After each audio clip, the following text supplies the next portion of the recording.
Welcome to the Wyoming Women's Business Center's 2021 webinar series. Today's presentation is Your Zero Budget Marketing Plan, Part 2. My name is Jessica Brower, and I will be your speaker today. Before we get started, I want to go ahead and point out the Zoom control panel, which is likely on the top or the bottom of your screen, just depending on your setup. I want to call attention to both the questions and the chat function here to those of you who are live. If you have any comments or questions during the webinar today, I'd like you to use those to communicate with us. I just saw a comment here that said, I didn't realize this was part 2. Don't worry, I'm going to show you how to get to part 1 here once we get started.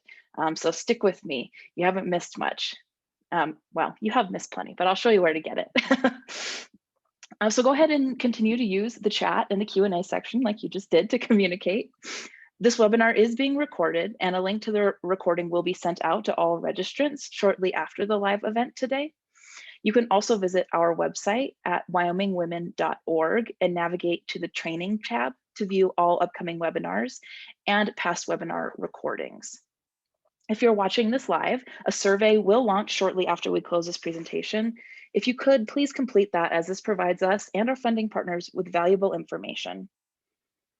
As a reminder, all participants are muted to minimize any background noise. So once again, if you have any questions or comments during the presentation, please type them into that chat box or questions panel. Before I get started on the presentation, let's go over some quick information about the WWBC, just in case you aren't familiar with us already. The WWBC is a nonprofit organization whose mission is to enable and empower Wyoming entrepreneurs with a special emphasis on women who are economically or socially disadvantaged. We do that through 4 distinct programs. The first is our business counseling and training program, which is always free. The second is our microfinance programs, which offer microloans and individual development accounts. The third is the Artist Development Center we run in conjunction with the Works of Wyoming store in downtown Laramie. And lastly, we launched our COVID-19 support program last spring, and we are wrapping that up this month after supporting over 440 businesses with resources and grant dollars, which is a project we are very proud of. I want to call special attention to these services that are available to you as Wyoming business owners when you become a client of the WWBC if you are not already. You can do this by going to wyomingwomen.org or contacting us directly for more information. You'll find a contact email and phone number at the end of this presentation. You can see here on this slide, that sign up now button is where you click on the website that will take you to the form to become a client. All right, so let's get started. As I mentioned before, this is part 2 of a 2-part series. That replay is available on the Wyoming Women's Business Center YouTube channel. When you get the email of this recording later this afternoon, that will take you to the same channel where you can find part 1. But just to do some brief reviewing, in part 1, we talked about why do we market? Why is it important? We talked about a few steps in getting started. The first of which is getting to know your audience. Who are you talking to? How does your product or service benefit them? With that comes picking your platforms. So where is your audience at, and how are you communicating them on marketing channels? Are you using more traditional media? Are you using social media? What makes the most sense for your audience? Next, we talked about writing it down and building a schedule, and I shared my plug and play marketing formula and really emphasized the idea that you can do some work on the back end and do a lot of copy and pasting throughout your marketing in order to make your life just a little bit easier. So today we are going to talk about creating compelling content. I'm going to show some examples and we'll get into that. We'll also talk about some tools for designing this content, tools for scheduling digital content and evaluating the performance of your campaign, as well as the importance of engaging with your audience throughout. So first off, marketing content is, in my opinion, always 3 things. Those 3 things are compelling, concise, and consistent. If you've ever heard me speak before, you probably also know that I always sneak in this need for a call to action in basically everything. So that's kind of a bonus in here. And we're going to go through these examples that will really help drive home that idea of what is a call to action and why is it important. So what I mean by compelling is you're sharing content that's relevant to your audience. You're familiar with who they are, you know what they need, and so you're providing information for them that is of interest to them. It speaks to them. You know, if you share a photo of your cat, well, your cat may be very cute, but how is that compelling to your audience? You know, if you can make that relevant to them, that's wonderful. By all means, do it. But that's what I mean by compelling. Next, it's concise. Short and sweet is the name of the game, especially in digital marketing. You know, just think about how you consume content online, how you scroll through your social media, or how you watch video clips. Our attention spans get smaller and smaller the more we're online. And so we really need to get the information that we want to get in short order, or we get bored and we move on because there's so many other things to scroll on to.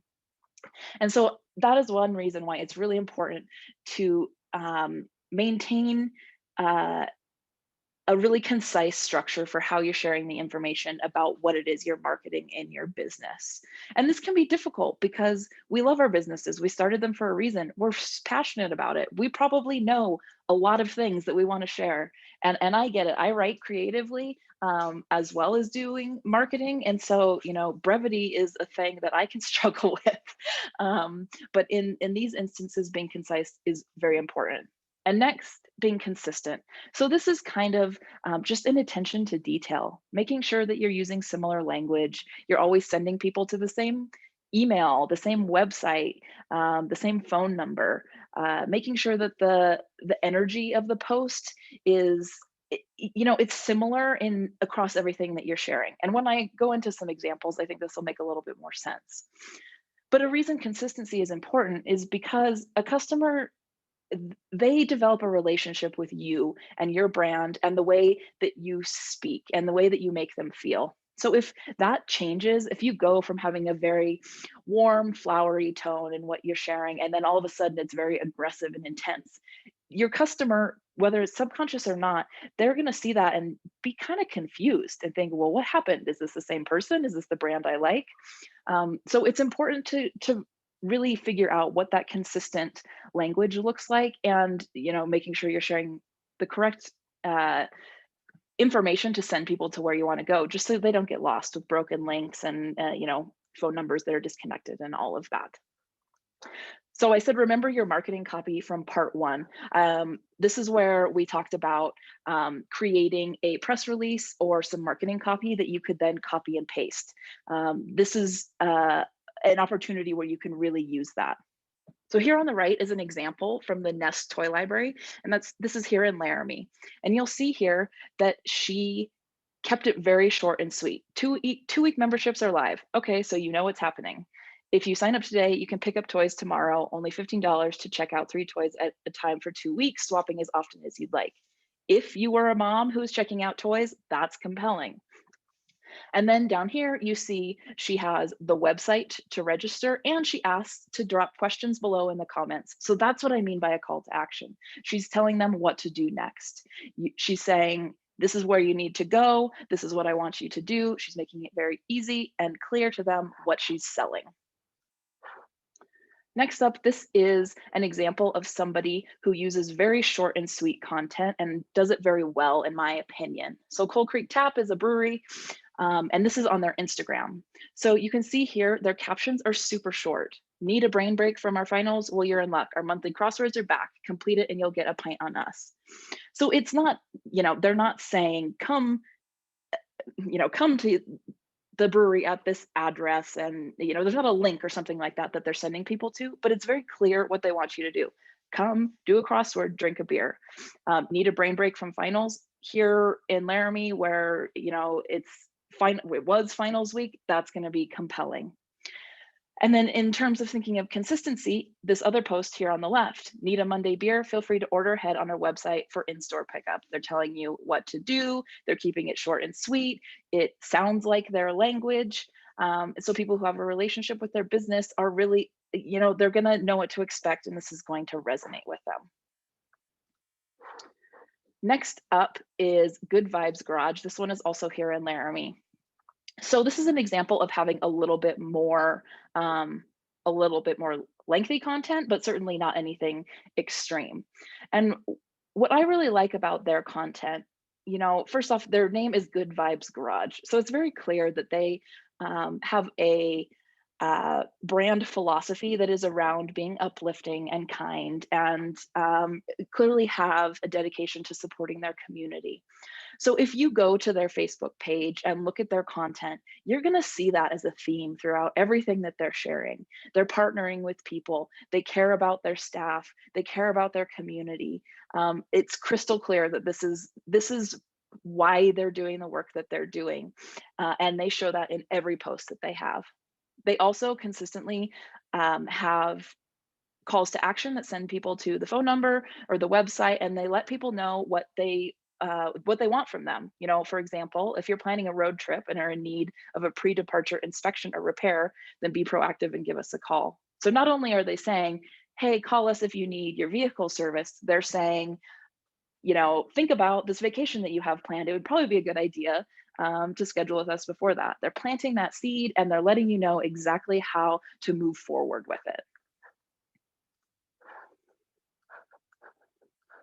So now we're going to talk a little bit about some free tools for creating content. The whole gist of this presentation is that it's a zero budget tool. So first off, your phone. I think we can get really in the weeds in thinking, oh, I don't have the right equipment. I don't have the right software. I don't have the right setup. I can't take, and I don't have the budget to hire a photographer or a videographer or something like that. Your smartphone is capable of so much. And I really encourage you to use it. It will take wonderful photos. It will take great video. It will take, there's apps that are available to you that will allow you to create graphics or add text over things or to layer video.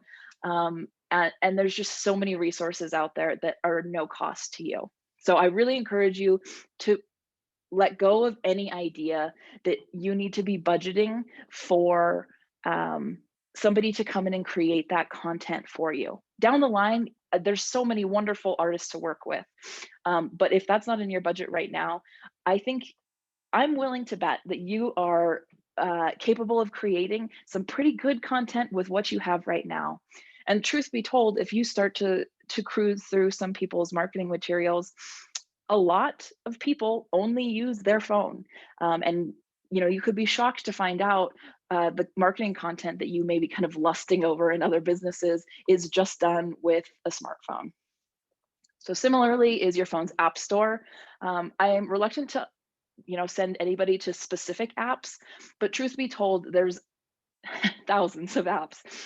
So if you're looking for a way to put photos in grids or to put text on photos or to clip videos, I really encourage you to just look at your app store, or to connect with your favorite local businesses in your community. And if you see that they've created a piece of content that you find to be really cool, then to just say, hey, I saw this. This is awesome. Can you tell me how you did it? I don't think gatekeeping with these kind of materials is a thing that happens often. I think generally speaking, small business owners, we want to look out for each other. And so use each other as a resource for things like that too. Next up is Canva, which we're going to talk about here in a second. Canva is an online design platform that's an alternative to like Adobe Photoshop or InDesign, that kind of thing, that allows you to create graphics with a very intuitive template gallery that you can customize with your images and brand colors and fonts and all of that. Facebook Creator Studio is one of Facebook's newest tools. I have a stressful relationship with Facebook, and oftentimes don't send people to Facebook's tools because they can be difficult to navigate. This one, though, I have been testing out for you guys for a couple months now, and I'm feeling pretty good about it, so I'm willing to send you there. Next up is your friends and family. So this could mean your friends and family who are around and can help you take some photos. Maybe you have a sister or a daughter or a good friend who just takes really great photos on their Instagram and you're curious how they did it. Ask them for some tips. Ask them if they'll come into your shop and take some photos and buy them lunch. And also ask them what they like to see online. What kind of content do they find to be engaging? What are they interacting with? And similarly, I said your small business crush. This is a thing that I think is important in any avenue of your business, is to have people that you're looking at, people that inspire you. I'm not advocating for plagiarizing here, but to see what other people are doing is a really great way to get inspired and to get excited about what you could do, and to kind of get the gears going about what possibilities are out there. So if you aren't following businesses that are similar to yours or parallel to yours, or just businesses that you just find to be creating really cool content, then I really encourage you to spend some time combing through the platforms that you want to market your business on and finding people who are doing things that you think is cool. Um, I think it's really unrealistic to expect you to not be consuming other people's content and to somehow come up with really creative, fun ideas. Just like great writers are great readers, great marketers are engaging with marketing materials all the time. So Canva, you can see here on the right, this is just a very small example of all of the options that they have. So they can help you with templates in Instagram posts, posters, logos, presentations, flyers. There's hundreds and hundreds and hundreds of things. And it is entirely free. There is a paid platform that you can upgrade to. It's not at all necessary. You can get away with just using the free one. I did it for many, many years, and it was not a problem at all. And if you're interested in this, one of my colleagues has created a video training series called Canva Crash Course. And they're bite-sized videos that take you through designing certain collaterals on Canva. They're really short and sweet. They're great videos. Those are also on our YouTube. So I super encourage you to check those out and start to play with it. I cannot even stress enough how intuitive and easy to use this platform is, particularly compared to things like the Adobe Suite, which, if you've ever tried to fumble around Photoshop or something like that, and you don't have a background in graphic design, it can be enough to really just send you into a tailspin. And Canva is not that. So next up is the Facebook Creator Studio, which I told you, I told you about my relationship with Facebook here. So you can see here, the Facebook Creator Studio allows you to create posts just like you would be creating a post on your feed. So you can add your photo, you can add a video, you can tag people, whatever you want to do here. But one of the really great things about this is you can schedule. So in part one, we talked about making a schedule, picking dates that you're going to post content. This is a really great tool to use to make all those posts at once and schedule it. And then, you could just spend an afternoon doing your marketing for the month. And then throughout the rest of the month, you just have to check back in and respond to comments and see what's happening there. I think this is a really great tool. It allows you to schedule on Facebook. And now that Instagram and Facebook are owned by the same company and they've had some time to kind of work out some kinks and do some developing, you can also do the same thing on Instagram and schedule your content on Instagram from this exact same platform, which is really great. I think it's very easy to use, particularly compared to their previous publishing tools. So I really suggest checking it out. It's called the Creator Studio. I think one of the best ways to find it would be to just Google Facebook Creator Studio, and to get to it that way. It can tend to be kind of buried on the Facebook platform itself. So I think Google is going to be your best route. So another really great thing about the Facebook Creator Studio is the opportunity to look at insights. And I really encourage folks to look at insights and analytics and to know what's happening in the nitty-gritty of your content. However, I really want to stress, proceed with caution. There is so much information in this section, and you can see this here. There's numbers, there's graphs, there's audiences, there's engagement, there's followers, there's so many things, and it can be incredibly overwhelming. So I want you to use analytics just as a tool to help you better understand what's happening, and I don't want you to get in the weeds. So I don't want you to get so buried that you start chasing one thing, or you start to get fixated on one thing. These things are really hard to uh, they're really hard to manage in a sense because they change. How we engage with content changes throughout the year, changes based on what you're sharing, changes with the political climate, changes with how your followers are showing up in the world. So I think if you want to have an idea of what kind of posts did well and what kind of posts didn't do well, and just have a very loose idea of what you're looking at, this insight section is really helpful. And so I think taking a peek at it, taking some time to digest that, and then moving on is the best way to handle it.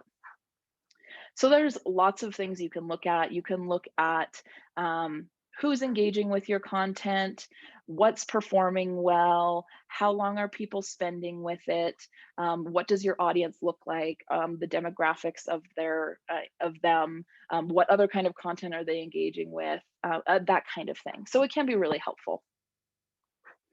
So another thing that I just want to chat about really quick, and then I'd like to open it up for questions, is how can you extend your customer service online? And by this, I mean, how can you continue to maintain a relationship with your customer and keep a conversational tone? And one of the things I see most in digital marketing that I find to be really frustrating is people will create really beautiful marketing campaigns and then they just kind of set it and forget it and don't check in. And people will leave comments or ask questions and they don't get responded to. And I'm sure we all have an experience where we've asked a question on a post or we've left a good review and felt like it just didn't get acknowledged. And that's a crappy feeling. The same thing could happen if you were to walk into a store and ask a question and you were blatantly ignored. You'd remember that. And then you would think about how, how am I going to engage with this business moving forward? Did I feel welcome? Am I going to come back? Versus if if your question or your comment or your compliment was received in a very respectful and kind manner, that makes a big difference. So make sure you're carving time out of your schedule, particularly if you're pre-scheduling all of your content, to check in and respond to comments and messages in a timely and kind manner. I'm a big fan of responding to things, even when they're hard to. We could talk for another half an hour about how to deal with people being nasty on the internet. But I think it's important to engage with most. Of course, there's an exception to everything. Let them know that you saw that they tagged you in a photo or in a post, or that they left a review. Even if you just like it and say, thank you so much. It was great to see you in the store, or thank you so much. I'm so glad you enjoyed your meal. Or, if it's a review that offers feedback and you want to open up the conversation more, or offer something to them, then do that. You can share their photos or their thoughts. This is a great way to create social media content. If somebody shares a photo and tags you in it, then reshare it with a message about how you appreciate your customers or how you appreciate your partners. Offer a promotion. Christine just gave a presentation on Tuesday about 20 plus ways to say thank you to your customers. And this is one of the things you can do. I really suggest watching her video or her recording. But something you could do is offer a promotion to your customers who are engaging with you on social media. Maybe that's just a customer appreciation sale you do for a week, or a discount code, or maybe you just feature photos of customer of the week, customer of the month. And then lastly, ask them what they think or want. Getting feedback from your customer is a really great way to scale your business, to make changes, to figure out what is the next best move. That real-time data is incredibly valuable, and social media is a wonderful place to start those conversations, whether that's using the polls feature on Instagram, or doing a Facebook Live video and asking questions, or creating a survey and sharing that on your email newsletter. There's so many ways to do this. So I think there's a lot of ways to connect with your customer. And so that's just my final point here, is just to think, how can you continue to offer exemplary customer service online through this marketing campaign. So I'm going to open it up for questions. So go ahead and pop into that Q&A section or the chat with any of your questions. And while you do that, I'm going to go over a little bit of final information on our partners. So the WWBC is made possible through several partnership agencies. The center's primary funding comes from the U.S. Small Business Administration and the Wyoming Business Council. We are incredibly thankful for the support and guidance of our partners and look forward to the work ahead. Here you'll see some contact information for our business counselor. If you are interested in getting some individualized business counseling, you can reach out to Jonathan with this information here. And be sure to visit our website at wyomingwomen.org to learn all about our services or to fill out our online intake form to become a client.